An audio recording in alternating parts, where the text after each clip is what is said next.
உலகம் முழுவதையும் ஆண்டவருடைய வருகைக்கு ஆயத்தப்படுத்த போகிற ஒரு எழுப்புதல் அக்னி இந்தியாவிலே போடப்படுகிற காலம் வந்துவிட்டது. ஒரு பக்கம் எழுப்புதல் நடக்கும் பொழுது இன்னொரு பக்கம் உபத்திரவத்தை சந்தித்து தான் ஆக வேண்டும். அதற்கு மத்தியில எனக்காக நெருக்க ஆயத்தமா? அந்த எழுப்புதல் அக்னி அந்த அளவிற்கு மாற்றத்தை கொண்டு வந்தது. தமிழ்நாட்டில் இந்த மாற்றம் வரப்போகிறது, இந்தியாவில் இந்த மாற்றம் வரப்போகிறது.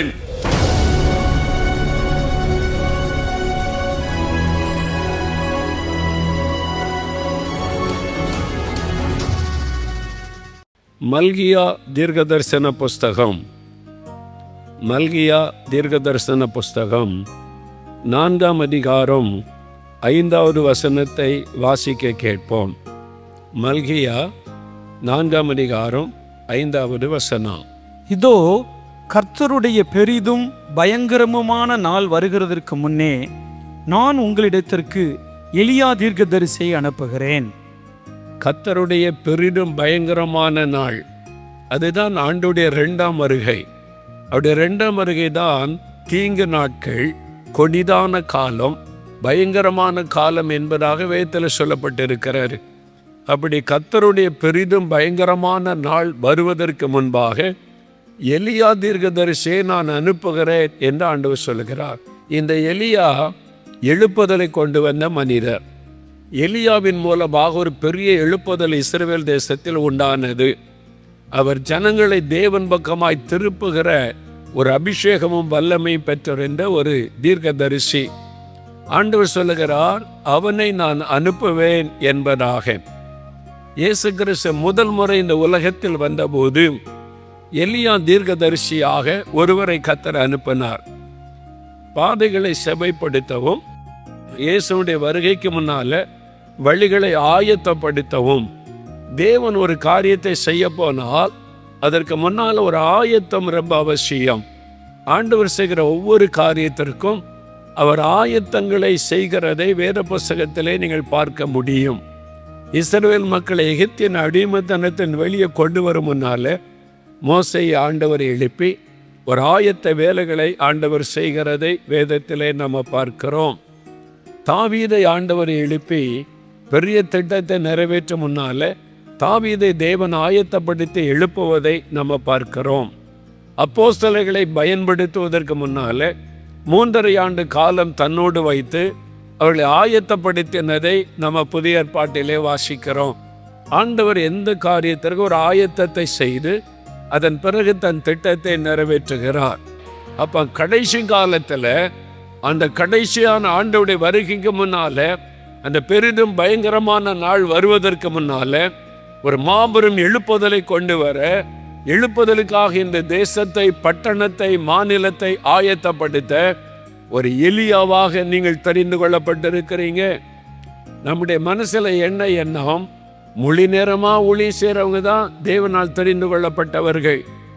நான் ஒரு ஐடி கம்பெனியில் வேலை செய்கிறேன், பேங்கில் வேலை செய்கிறேன், ஒரு ஸ்கூலில் டீச்சராக இருக்கிறேன், நான் ஒரு பிஸ்னஸ் பண்ணுகிறேன், நான் ஒரு ஸ்டூடெண்ட்டாக இருக்கிறேன், நான் என்ன செய்ய முடியும் என்பதாய் நினைக்கிறோம். ஆனால் இந்த கடைசி கால எலியாக்கள் முழு நேரமாக ஊழியத்துக்கு வர்றவங்க மட்டுமல்ல, படித்து கொண்டிருக்கிற மாணவ மாணவிகளை கூட எலியாவாக கர்த்தர் பயன்படுத்துவார். ஐடி கம்பெனியில் வேலை செய்கிறவங்களை கூட எலியாவாக பயன்படுத்துவார். பிஸ்னஸ் செய்து கொண்டு வியாபாரம் பண்ணி கொண்டிருக்கிறவர்களையும் எலியாவாக கர்த்தர் பயன்படுத்துவார். வீட்டில் குடும்பஸ்தரியா இருந்த சமையல் வேலை தான் பண்ணுகிறேன்னு சொல்றீங்களா? உங்களையும் எலியாக்களாக கர்த்தர் பயன்படுத்துவார். கடைசி காலத்தில் ஆண்டவருக்கு திரளான எலியாக்கள் வேண்டும். வழிகளை செவ்வைப்படுத்துகிற, ஆயத்தப்படுத்துகிற, யோவான் ஸ்நானகனை போல முன்னடக்கிற ஒரு எலியாக்கள் ஆண்டவருக்கு வேண்டும்.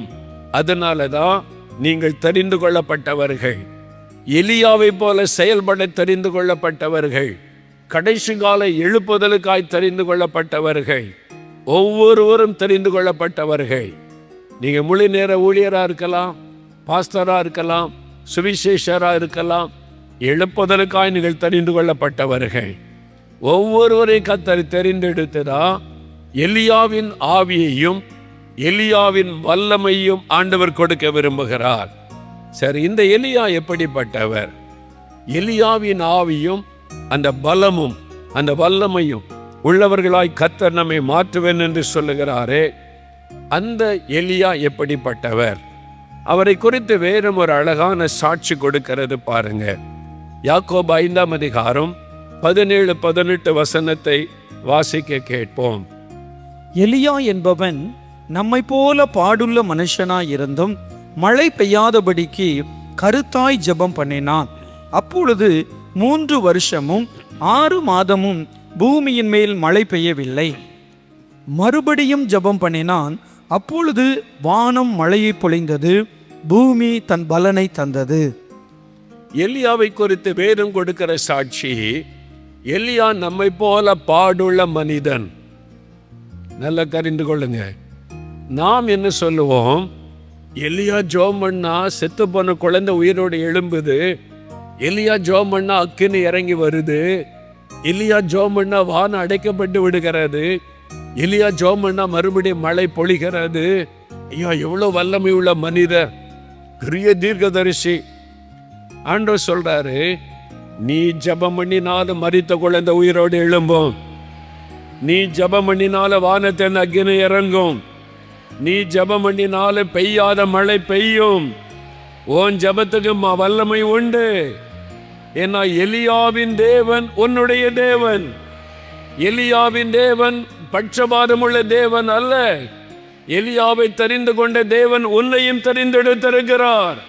எலியாவை அந்த கால எழுப்புதலுக்கு பயன்படுத்தின தேவன் இந்த கடைசி கால எழுப்புதலுக்காக உங்களை உங்களை உங்களை எலியாவாக தெரிந்தெடுத்திருக்கிறார். நீங்கள் அதை செய்ய முடியும். 1 ராஜாக்கள் 19 அதிகாரத்தில் ஏசபேல் சொல்லுகிறார், எலியாவின் தலையை எடுக்கிறேன்னு சொன்ன உடனே பயந்து வனாந்தரத்தில் ஓடினார்னு எழுதப்பட்டிருக்கிறது. நம்மை போல பயப்படுகிற ஒரு மனிதர். நம்ம சோர்ந்து போறோம்ல சில சமயம், போதும் கர்த்தாவே என்னை எடுத்துக்கொள்ளுங்க, இதுக்கு மேலே தாங்க முடியாது, ஊழியம் செய்தது போதும், ஜெபம் பண்ணது போதும், எல்லாம் போதும்னு சொல்றோம்ல. எலியா கூட சொன்னார் 1 ராஜாக்கள் 19:4, போதும் கர்த்தாவே என்னை எடுத்துக்கொள்ளும், என் பிதாக்களை காட்டிலாம் நல்லவன் அல்ல. சோர்ந்து போகிற ஒரு மனிதன். நம்மை போல பயமும் அவர்கிட்ட இருந்துச்சு, நம்மை போல சோர்வும் அவருக்குள்ள காணப்பட்டது. சில சமயம் நம்ம தவறி விடுகிறோம்ல, ஜெபம் பண்ணுறதுக்கு தவறிடுறோம், ஊழியம் செய்ய தவறி விடுகிறோம், சில குறைகள் நமக்குள்ள வந்து விடுகிறது, தேவ சித்தம் இல்லாமல் சில காரியம் செய்துடுறோம். நம்ம தவறுகிற மனிதர்கள். எலியா கூட ஒரு குகைக்குள்ள போய் ஒளிஞ்சிருந்தார். ஆண்டவர் வந்து பேசினார், எலியாவே இங்கே உனக்கு என்ன வேலை? நாங்கள் உன்னை வர சொன்னா நீ என்ன பண்ணிட்டு இருக்கிற அப்படின்னு ஆண்டவர் கேட்டார். அப்போ அவர் கூட தவறுகிற மனிதர் தான். அவர் பயமுள்ள மனிதர், சோர்ந்து போகிற மனிதர், தவறுகிற மனிதர், நம்மை போல பாடுள்ள மனிதர். ஆனால் ஜெபம் என்று வந்துவிட்டால் கருத்தா ஜெபம் பண்ணுவாராம். அந்த ஜெபத்துக்கு அற்புதம் நடக்கும். அல்லேலூயா. நீங்க பலவீனம் உள்ளவளா இருந்தாலும், பயப்படுகிறவளா இருந்தாலும், சோர்ந்து போகிறவளா இருந்தாலும், கருத்தாக எலியாவை போல ஜெபிக்கிறவர்களாக எழும்பினால் உங்களை கொண்டு ஆண்டவர் பலத்த அற்புதங்களை செய்ய முடியும். உங்க மூலமாக மரித்தவர்கள் உயிரோடு எழும்புவார்கள். உங்க மூலமாக வானத்தின் அக்கினி இறங்கி வரும். உங்க மூலமாக பெரிய காரியம் நடக்கும். எத்தனை பேர் விசுவாசிக்கிறீங்க? சத்தமாலே சொல்லுங்க. இருதயத்தில் கை வைத்து, நான் எலியாவை போல பாடுள்ள மனுஷன், ஆனா கருத்தா ஜெபம் பண்ணுவேன், கருத்தா ஜெபம் பண்ணுவேன். ஆமென். அல்லேலூயா. அவர் பெரிய தீர்க்கதரிசி, நான் அப்படிலாம் இல்லை, அப்படி சொந்து போகாதங்க. ஆவியானவர் எழுதி வச்சிருக்கிறாரு, உன்னை போல பாடுள்ள மனுஷன் தாப்பா எலியா, உன்னை போல பாடுள்ள மனுஷன்தான் நான் பயன்படுத்தினேன், நான் அபிஷேகம் பண்ணினேன், என்னுடைய அபிஷேகத்தை கொடுத்தேன், பலமுள்ளவனா மாத்தினேன். உன்னையும் மாற்ற முடியும், உன்னையும் என்னால மாற்ற முடியும், உன்னையும் அபிஷேகம் பண்ண முடியும், உனக்கும் என் வல்லமை தர முடியும். நீயும் எலியாவை போல சாதிக்க முடியும், எழுப்புதலை கொண்டு வர முடியும். அது ஆண்டவர் சொல்லுகிற வார்த்தை. அப்போ அவருடைய ஜெபத்தை குறித்து வேத சாட்சி கொடுக்கிறார்.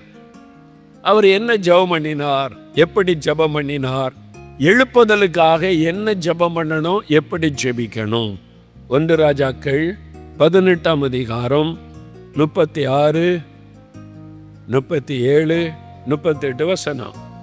அந்திப்பலி செலுத்தும் நேரத்திலே தீர்க்கதரிசியாக எலியா வந்து, ஆபிரகாமுக்கும் ஈசாக்குக்கும் யாக்கோபுக்கும் தேவனாகிய கர்த்தாவே, இஸ்ரவேலிலே நீர் தேவன் என்றும் நான் உம்முடைய ஊழியக்காரன் என்றும் நான் இந்த காரியங்களை எல்லாம் உம்முடைய வார்த்தையின்படி செய்தேன் என்றும் இன்றைக்கு விளங்க பண்ணும். கர்த்தாவே, இத்தேவனாகிய கர்த்தர் என்றும் தேவரீர் தங்கள் இருதயத்தை மறுபடியும் திருப்பினீர் என்றும் இந்த ஜனங்கள் அறியும்படிக்கு என்னை கேட்டருளும் என்றான்.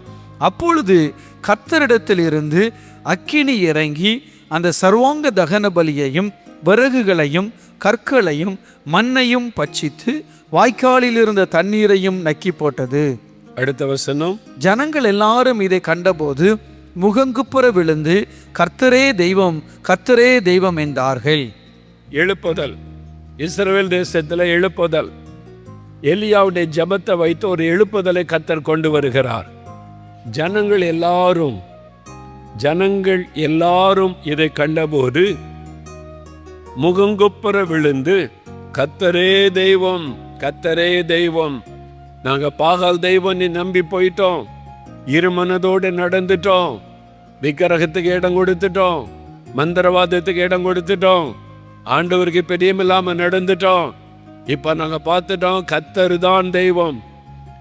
முழு தேசமும் கர்த்தர் பக்கமாய் திரும்பிச்சு. அதான் எழுப்புதல். தேவனுடைய வல்லமை மூலமா திரள் கூட்ட மக்கள் மனம் திரும்பி கர்த்தர் பக்கமாக வருவதுதான் எழுப்புதல். அல்லேலூயா சொல்லுங்க. அதுக்கு தான் ஆவியானவர். அப்போஸ்தலர் நடபடிகளை வாசிக்கிறதுல 3000, 5000 திரளான புருஷர் ஸ்திரீகள் திரளான பேர் ரட்சிக்கப்பட்டாங்கல்ல, அதான் எழுப்புதல். அது ஆவியானவர் தான் செய்ய முடியும். இங்க எலியாவை கொண்டு அவருடைய ஜெபத்தை கொண்டு தேவன் ஒரு பெரிய காரியத்தை தேசத்தில் செய்கிறார். தேசமே மனம் திரும்புகிறது, தேசமே கர்த்தரே தெய்வம் என்று சொல்லுகிறது. அதான் எழுப்புதல். இந்த தேசம் பின்வாங்கி போய் பல மந்திரவாதங்கள், பில்லிசூனியங்கள், விக்கிரக வணக்கத்துக்குள்ளே சிக்கி கொண்டிருந்தது. இப்ப எலியாவுடைய ஜெபம் ஒரு அற்புதத்தை கொண்டு வருகிறாரு. என்ன அற்புதம்? அக்கினியினால் பதிலருளும் தெய்வமே தெய்வம் அப்படின்னு சொல்லி பாகால் தீர்க்கதரிசிகளோட சவால் விட்டு அவங்க எல்லாம் காலையிலிருந்து சாயங்காலம் வரைக்கும் 850 மந்திரவாதிகள் சத்தம் போடுறாங்க, கூச்சல் போடுறாங்க, டான்ஸ் ஆடுறாங்க, குதிக்கிறாங்க, சரீரத்தெல்லாம் கீறி கொண்டு ரத்தம் வடிய கத்துறாங்க. அக்கினி வரல, பலிபீடத்தில் அக்கினி வரணும், பலி செலுத்தப்பட்டு விட்டது. இப்போ எலியாவுடைய வேலை வந்தார். இப்போ காலையிலேருந்து சாயங்காலம் வரைக்கும் அவங்களுக்கு தான் அதிக டைம். இப்போ கொஞ்ச நேரம் தான் இருக்குது எலியாவுக்கு ஜெபிக்க. எதுக்கு ஜெபிக்கிறார்? அக்கினி இறங்கணும். Fire must come down. அக்கினி இறங்கணும். அதுக்கு பலிபீடத்தை செப்பனிட்டு பலியை செலுத்தி ஆயத்த வேலைகள் எல்லாம் செய்துட்டார். ஆயத்தை முடிந்து விட்டார். கருத்தாய் ஜோமனுகிறார் அக்கினி இறங்கணும்னு சொல்லி. அக்கினிக்காக இப்ப நம்ம செபிக்கணும். அக்கினி இறங்குனா ஜனங்கள் மனம் திரும்பிடுவாங்க. அக்கினி இறங்குனா எழுப்புதல் பரவி விடும். கர்த்தரே தெய்வம், இயேசுவை ஆண்டவர் என்று எல்லாரும் சொல்லிடுவாங்க. இந்த அக்கினி வாக்குத்தத்தம் பண்ணப்பட்டு இருக்கிறது. லூக்கா 12:49. பூமியின் மேல் அக்கினியை போட வந்தேன், ஆமென், அது இப்பொழுதே பற்றி எரிய வேண்டும் என்று விரும்புகிறேன். பூமியின் மேல் அக்கினியை போட வந்தேன். I have come to put fire on the earth. அக்கினியை போட வந்தேன், அது இப்பொழுதே பற்றி எரியணும். ஆண்டவருடைய விருப்பம், இயேசுவின் விருப்பம். என்ன அக்கினி? பரிசுத்தாவின் அக்கினி, எழுப்புதல் அக்கினி. அதை போட வந்தேன். ஆனா இந்த அக்கினி எங்க இறங்கும் தெரியுமா? எங்க இந்த அக்கினி வரும்? நீங்க ஜெபம் பண்ண எந்த இடத்துல இந்த அக்கினி இறங்கும்? பலிபீடத்துல தான் இறங்கும். அந்த அக்கினி எல்லா மனுஷன் மேல இறங்கல, கரெக்டா பலிபீடத்தில் வந்து அந்த அக்கினி பற்றினது. பலிபீடத்துல தான் அந்த அக்கினி இறங்கினது. அப்ப இந்த அக்கினி, பரிசுத்தாவின் அக்கினி என்பது பலிபீடத்தின் மீது இறங்குகிற அக்கினி. தேவனுடைய பலிபீடம் எது? நம்முடைய சபைகள். சபைகள்ல தான் அக்கினி இறங்க போகிறது. சபைகளை அக்கினி மறுரூபப்படுத்த போகிறது. அல்லேலூயா. அப்ப குறிப்பா நம்ம ஜெபிக்க வேண்டியது, ஆண்டவரே உம்முடைய பலிபீடம், சபை, நீர் உண்டாக்கின சபை, ஜனங்கள் ஆராதிக்கிறாங்க, இதுவரைக்கும் பாழாய் கிடந்தது, உடைந்து கிடந்தது, யாருமே கவனிக்கவில்லை. சடங்காச்சாரம், பாரம்பரியங்கள், உலக காரியம் என்று சொல்லி தேவனுடைய திட்டம் கவனிக்கப்படவில்லை. இப்ப அதை செப்பனிட்டு உமக்கு முன்னால கொண்டு வந்து நிறுத்தி இருக்கிறோம். உம்முடைய அக்கினி இறங்க வேண்டும். சபையில் அக்கினி இறங்குறதுக்கு ஜெபிக்கணும். அக்கினி எங்க இறங்க? சபையில இறங்கும். உங்க சபையில் அக்கினி போடப்படணும். ஆமீன் சொல்லுங்க. அக்கினியை போட வந்தேன், பற்றி எரிய விரும்புகிறேன். மரித்து கிடக்கிற ஆத்மாக்களுக்காக பாரம் எடுத்து ஜெபிக்கணும். முதலாவது. இரண்டாவது, எழுப்புதலை பார்க்க சபைகளில் அக்கினி இறங்க நம்ம ஜெபிக்கணும். அக்கினி இறங்கிட்டா மறுரூபப்படுத்தி விடும். நெருப்பை இறங்கிட்டுனா எல்லாம் அவ்வளவுதான், மாற்றம். கலிபோர்னியாவில், அமெரிக்காவில் காட்டு தீ பற்றி எரிந்தார். பல நாட்கள் அணைக்க முடியல. விமானத்தில் தண்ணி கொண்டு வந்து ஊத்துறாங்க, ஹெலிகாப்டரில் கொண்டு வந்து பொடி போடுறாங்க. ஆயிரக்கணக்கான ஃபயர் சர்வீஸ் அந்த வண்டிகளை வச்சு தண்ணி அடிக்கிறாங்க.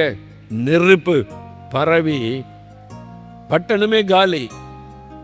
ஆயிரக்கணக்கான வீடுகள் எரிந்து விட்டது. முன்னால பார்த்ததுக்கு இப்ப பார்த்ததுக்கு எப்படி இருக்குது? ஒண்ணுமே இல்லை, எல்லாம் அழிஞ்சு போச்சு. அக்கினி இறங்குனா பழசெல்லாம் அழிக்கப்பட்டு விடும், எல்லாம் புதிதாக்கப்பட்டு விடும். அக்கினி சபைக்குள்ள இறங்கிட்டா பாரம்பரியம் அழிக்கப்பட்டு விடும், மனுஷ சடங்காச்சாரம் அழிக்கப்பட்டு விடும், மனுஷ திட்டங்கள் எல்லாம் அழிக்கப்பட்டு விடும். ஆவியானவர் பற்றி எறிவார். ஆவியானவர் சபையை நடத்துவார். தேவ சித்த சபைக்குள்ளே நிறைவேறும். ஆண்டவருடைய திட்டம் சபை மூலமாய் நிறைவேறும். அதுக்கு இந்த அக்கினி சபைக்குள்ள இறங்கணும். ஆண்டவரே, ஊழியர்கள் மேல, ஊழியக்காரர்கள் மேல, சபை தலைவர்கள் மேல, சபையில் இருக்கிற ஆராதிக்கிற விசுவாசிகள் மேல அக்கினி இறங்கணும். அக்கினியை போடுங்க. அதுக்கு தான் ஜெபம். மேலறையில் அவங்க என்ன ஜெபிச்சிருப்பாங்க? 10 நாளா உட்கார்ந்து 120 பேர் என்ன ஜெபம் பண்ணி இருப்பாங்க? ஆண்டவர், கொஞ்சம் வயிற்று வலிக்குது, ஜெபம் பண்றோம், சுகம் கொடுங்க. கொஞ்சம் தலைவலி இருக்குது, அதை சரி பண்ண, அப்படி ஜெபிச்சிருப்பாங்களா? ஒன்றும் இல்லை. அவங்களுக்கு சொந்தமான ஜெப குறிப்பு எதுவுமே கிடையாது. குடும்பத்துக்காக, வேலைக்காக, தனக்காக இல்லை. எதுக்காக ஜெபிச்சாங்க? பூமியின் மேல் அக்கினியை போட வந்தேன்னு சொன்னீங்களா ஆண்டவரே? அக்கினி அனுப்புங்க. பிதாவின் வாக்குத்தத்தத்தை நிறைவேற காத்திருக்க சொன்னீங்க, அந்த வாக்குத்தத்தத்தை நிறைவேறட்டும். மாம்சமான யாவர் மேல் ஆவியை ஊற்றுவீங்களே, ஊற்றுங்க. ஆண்டவருடைய வாக்குத்தத்தத்தை வைத்து, அவர் சொல்லி இருக்கிறதை வைத்து திரும்ப திரும்ப அதுக்கு தான் ஜெபம் பண்ணி இருக்கணும். அதனாலதான் அக்கினிமயமான நாவுகள் வந்து அமருகிறதை பார்க்கிறாங்க. அப்போஸ்தலர் 2:3 அக்கினி வந்து இறங்குகிறது. எல்லாருடைய தலையிலும் அக்கினி இறங்குகிறது. அந்த அக்கினியினால நிரப்பப்பட்ட உடனே முதல்ல 120 பேர் மறுரூபமாக்கப்படுகிறாங்க. அவங்க மூலமாக எருசலேம் பட்டணமே மறுரூபமாக்கப்படுகிறது. அல்லேலூயா. அக்கினி இறங்கின உடனே முதல்ல நீங்களும் நானும் மறுரூபமாயிருவோம். இதுக்கு முன்னால் இருந்த மாதிரி இனி இருக்க மாட்டீங்க. அல்லேலூயா. எல்லாம் உங்களை விட்டு ஓடி மறைஞ்சிரும். பாவங்கள், பலவீனங்கள் என்று நீங்கள் சொல்லுகிற எல்லாம் ஓடி மறைஞ்சு எப்பொழுதும் ஜெபம் பண்ண ஆரம்பிச்சிருவீங்க. இரவும் பகலும் ஜெபிக்கிறவங்களா மாறிடுவீங்க. நீங்க மறுரூபமாக்கப்பட்டுருவீங்க. நெருப்பு இறங்கின உடனே மறுரூபம், டிரான்ஸ்ஃபர்மேஷன். இது பரிசுத்தாவின் அக்னியினால் உண்டாகிற ஒரு காரியம். இந்த பேதுரு, யோவான் எல்லாரையும் பாருங்களேன், மறுதளிச்சுட்டு போனார். பேதுரு ஒரு பெண்ணுக்கு பயந்து மறுதளிச்சுட்டு, எனக்கு அவரை தெரியாதுங்க, யார் அந்த ஆளு அப்படின்ட்டு போனார். இப்ப சொல்றாரு எல்லாருக்கும் மத்தியில, நீங்கள் இந்த இயேசுவை சிலுவையில் அறைந்து கொன்றீர்கள். பிதாவாகிய தேவன் அவர் உயிரோடு எழுப்பினார், அதற்கு நாங்கள் சாட்சிகள். அல்லேலூயா. எப்படியா இந்த தைரியம் பேதுரு உமக்குள்ள வந்தது? அக்கினி, பரிசுத்தாவின் அக்கினி வந்த உடனே பேதுரு மறுரூபமாக்கப்பட்டு விட்டார். தைரியம், பயப்படல, பயமெல்லாம் அழிக்கப்பட்டு விட்டது. தைரியம். ஒரு மணி நேரம் பேதுருவே, 1 மணி நேரம் ஜெபிக்க கூடாதாப்பா? நான் என்னைக்காவது கேட்டிருக்கேனா? இன்னைக்கு தானே கேட்குறேன். 1 மணி நேரம் என் கூட சேர்ந்து ஜெபிங்களே அப்படின்னு தானே கேட்டேன். தனியாவே ஜெபிக்க சொன்னேன். என் கூட நான் இங்கே ஜெபிக்கிறேன், அங்கே ஜெபிக்க தானே சொன்னேன். 1 மணி நேரம் ஜெபிக்க முடியாதான்னா தூங்கிட்டு களைப்பில் பயத்தில். அதே பேதுரு சொல்றாரு, நாங்களோ ஜெபம் பண்ணுவதிலும் வசனத்தை போதிக்கிற ஊழியத்தில் இடைவிடாமல் தரித்திருப்போம். எப்படியா ஜெபிக்கிற வீரனாய் பேதுரு மாறினார்? அக்கினி இறங்கினது. தூங்கி கொண்டிருந்த பேதுரு ஜெபிக்கிறவராய் மாறிவிட்டார். அல்லேலூயா சொல்லுங்க, அல்லேலூயா. அப்போஸ்தலர் 10ஆம் அதிகாரத்துல பசியோடு வீட்டுக்கு வர்றார் பேதுரு. ஊழியம் முடிச்சிட்டு பசி, மத்தியானத்துல வர்றார். வீட்டில் உள்ளவங்க பார்க்குறாங்க, பேதுரு டயர்டா வந்திருக்கிறாரு, பசியோட வந்திருக்கிறாரு. கொஞ்சம் இருக்க நாங்கள் சாப்பாடு ரெடி பண்ணிடுறோம் அப்படின்னு எல்லாம் சமையல் போய் சாப்பாடு ரெடி பண்ணுறாங்க.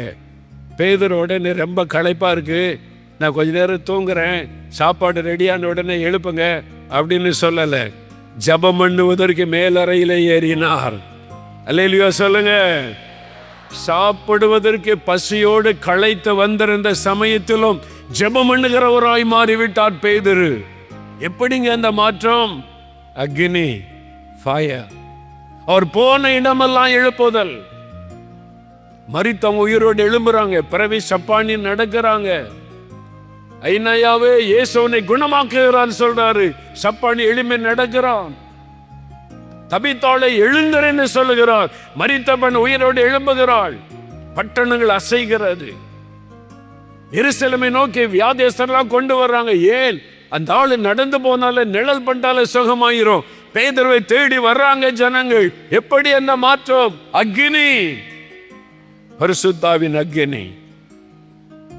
இந்த அக்னி ஒரு வல்லமை இன்னைக்கு உங்க மேல இறங்க போகிறார். உங்களை மறுரூபமாக்க போகிறாரு. நீங்க ஜெபிக்கும் போது உங்க சபையில இறங்க போகிறாரு. கிறிஸ்தவ மத்தியில இறங்க போகிறாரு. எல்லா கிறிஸ்தவ மத்தியில அக்னி இறங்கணும் ஆண்டவரே.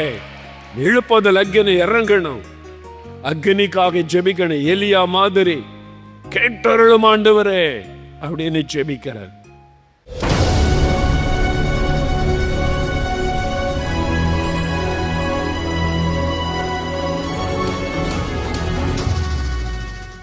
பிரியமானவர்களே, எலியா நம்மை போல பாடுள்ள மனுஷனாய் இருந்தும் கருத்தாய் ஜெபம் பண்ணினார். அந்த ஜெபத்திற்கு ஆண்டவர் பதில் கொடுத்தார் என்பதை நீங்கள் அறிந்து கொண்டீங்க. அவருக்குள்ளே பயப்படுகிற சுபாவம் இருந்தது, சோர்ந்து போகிற ஒரு இருதயம் இருந்தது, சில சமயம் தவறுகிற ஒரு மனிதராகவும் காணப்பட்டார். ஆனாலும் ஜெபம் என்று வந்துவிட்டால் கருத்தாய் ஜெபம் பண்ணுவாராம். ஒரு பேருக்காக கடமைக்காக ஜெபிப்பது அல்ல, கர்த்தரை முன்னிறுத்தி எதிர்பார்ப்போட கருத்தான ஜெபம். நாமும் அப்படி ஜெபிக்கணும். நீங்களும் அப்படி ஜெபிக்கலாம். எலியா பெரிய தீர்க்கதரிசி, அவர் ஜெபிச்சா கேட்பாரு, நான் ஜெபித்த ஆண்டவர் கேட்பாரான்னு நினைக்காருங்க. அவர் பட்சபாதம் உள்ள தேவன் அல்ல. இப்போ நீங்களும் கருத்த ஆண்டவரிடத்தில் உங்களுக்கு என்ன வேணும்? ஜெபிக்கிறீங்களா? தேசத்துக்காக ஜெபிக்கணும், உங்கள் ஊருக்காக ஜெபிக்கணும், சபைக்காக ஜெபிக்கணும், எழுப்புதலுக்காக ஜெபிக்கணும், எல்லாருடைய ரட்சிப்புக்காக ஜெபிக்கணும். அது மாத்திரம் உங்கள் தேவை. சுகத்துக்காக, ஒரு விடுதலைக்காக, ஒரு ஆசீர்வாதத்துக்காக, ஒரு நன்மைக்காக உங்களுக்கு ஏதோ ஒரு காரியம் இருக்குதில்ல, விசுவாசத்தோட கருத்தா எலியா மாதிரி ஜெபிங்க. அற்புதம் நடப்பதை காண்பீங்க. நம்ம ஜெபிக்கலாமா? வலது கரத்தை உயர்த்தி கொள்ளுங்க. ஆண்டவரே, எலியாவை நினைத்து நான் இப்போ கருத்தா ஜெபிக்கிறேன்னு சொல்லி ஜெபம் பண்ணுங்க. தகப்பனே, எலியாவின் தேவனே, எலியாவின் ஜெபத்தை கேட்டு அற்புதம் செய்தவரே, நாங்களும் எலியாவை போல கருத்தாக உம்முடைய முகத்தை நோக்கி பார்க்கிறோம். நீங்கள் அற்புதங்களின் தேவன், அதிசயங்களின் தேவன். ஆண்டவரே, நீங்கள் சொன்னபடி எங்களுடைய தேசத்தில் இருக்கிற எல்லாரும் ரட்சிக்கப்பட ஜெபிக்கிறோம். எங்கள் ஊரில் இருக்கிற மக்கள் எல்லாம் ரட்சிக்கப்பட்ட உம்முடைய பிள்ளைகளாக ஜெபிக்கிறோம். எங்கள் சபைகளுக்குள்ள எழுப்புதல் உண்டாகணும், ஆவியானோர் ஊற்றப்படணும், அதற்காக நாங்கள் ஜெபிக்கிறோம். ஜனங்கள் பாவம் சாபம் என்கிற சத்துருவின் கட்டுகளிலிருந்து விடுதலையாக வேண்டும் என்று ஜெபிக்கிற ஆண்டவரே, எங்க குடும்பத்தில் இருக்கிற எல்லாரும் ரட்சிக்கப்படணுமே, எங்க தெருவில் இருக்கிற எல்லாரும் ரட்சிக்கப்படணுமே, உம்முடைய பிள்ளைகளா மாறணுமே, அதற்காக நாங்கள் ஜெபிக்கிறோம். இப்பொழுதும் தகப்பனே, எங்களுடைய குடும்பத்தில் எங்களுடைய வாழ்க்கையில ஒரு அற்புதம் நடக்க வேண்டும் என்று ஜெபிக்கிறேன். வியாதி சுகமாகணும், தேவை சந்திக்கப்படணும், வழிகள் திறக்கப்படணும், தடைகள் மாறணும், தொழில் ஆசீர்வதிக்கப்படணும், வேலை வாய்ப்பு உண்டாகணும், கற்பத்தின் கனி உண்டாகணும். இதோ இப்படி ஏதோ ஒரு காரியத்துக்காக உம்முடைய பிள்ளைகள் ஜெபிக்கிறாங்க. அவங்க கருத்தாய் ஜெபிக்கிறபடியால் அவங்க ஜெபிக்கிற காரியத்தில் இயேசு கிறிஸ்துவின் நாமத்தில் ஒரு அற்புதம் நடப்பதாக. வியாதி உள்ளவர்கள் இயேசு கிறிஸ்துவின் நாமத்தில் சுகம் அடையட்டும். சகல நோய்களும் இயேசு கிறிஸ்துவின் நாமத்தில் விலகட்டும். தடைகள் மாறி காரியங்கள் வாய்க்கட்டும். பண தேவைகள் சந்திக்கப்படட்டும். வேலைக்கு வழிகள் திறக்கப்படட்டும். திருமண காரியங்கள் நடக்கட்டும். கற்பத்தின் கனியின் ஆசீர்வாதம் உண்டாகட்டும். தொழில் ஆசீர்வதிக்கப்பட்டு விருத்தி அடையட்டும். ஊழியத்திலே அற்புதங்கள் நடக்கட்டும். ஆசீர்வாதம் உண்டாகட்டும். நசரேயனாகிய இயேசு கிறிஸ்துவின் நாமத்தில் இன்றைக்கு இந்த பிள்ளைகள் ஜெபிக்கிற காரியத்தில் அற்புதம் நடக்கட்டும். மகிழட்டும், துதித்து மகிழும்படிக்கு செய்யும். இயேசு கிறிஸ்துவின் நாமத்தில் ஜெபிக்கிறோம் பிதாவே. ஆமேன், ஆமேன். For further details and prayer support, contact Jesus Redeems Ministries, Nalumavudi, Thoothukudi District, 628-211.